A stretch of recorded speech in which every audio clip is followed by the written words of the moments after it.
It's an East Division showdown on this Easter weekend between the first place Toronto Rock and the defending NLL champion Rochester Knighthawks. The season series is on the line, and if Toronto is victorious, it will guarantee them a home playoff game. Who will it be a good Friday for? Knighthawks versus Rock. National Lacrosse League action is live, and it's next.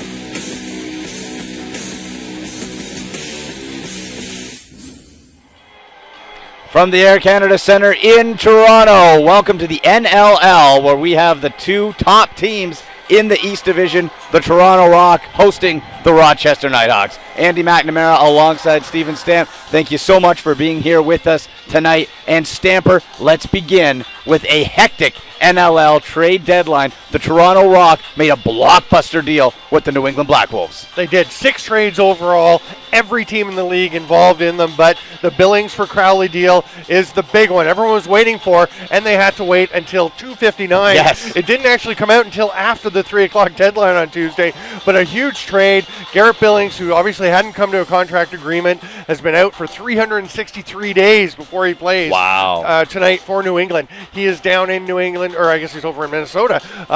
But Kevin Crowley comes here, and that is a big step for Toronto to add him, especially with Rob Hellyer still out, looks like for another couple of weeks. When you look at the Rochester Knighthawks, a less bang acquisition, but still they acquired Joe Resiteritz from the Buffalo Bandits. Thoughts on that deal? You know, it's a nice depth addition for them. Certainly they'd put the offer in, signed Billings to the offer sheet. It's not that kind of an impact addition, but Resiteritz adds some speed, some off-ball ability to their right side. They've released Aaron Wilson since getting him, so that's it for Wilson, it looks like. Stephen Keogh now, they're both dressing tonight. I guess they're going to be battling for the third righty spot. When you going back to that Kevin Crowley acquisition, obviously a different type of player than Rob Hellyer. How does he fit into this Toronto offense that's really been rolling all season?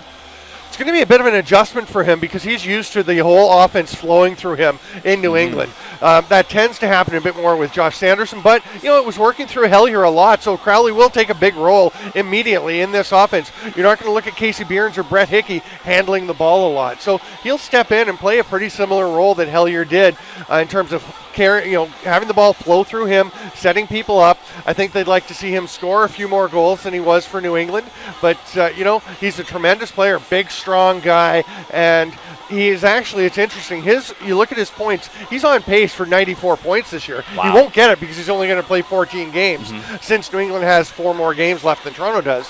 But his career trajectory is eerily similar to that of Billings. Right, and you get another big body back, 6'4", thick-chested. He is a manimal, Kevin Crowley. Now, the Rochester Knighthawks looking for a bit of redemption tonight, embarrassed. And this is a team that is not used to being dominated. They fell 16-3 to the Edmonton Rush last weekend. How do you feel they're going to come up? I think they're going to come out a lot better. They couldn't come out much worse. I was talking to one of their assistant coaches, Paul Day, before the game, and he said, we can't be any worse. We didn't even watch any game film. We just forget about that one and just come out and play. Well, we'll go down to the national anthem and come back with the opening face-off. Toronto Rock versus Rochester Knighthawks. You're watching the NLL on TSN Go and NLL Live.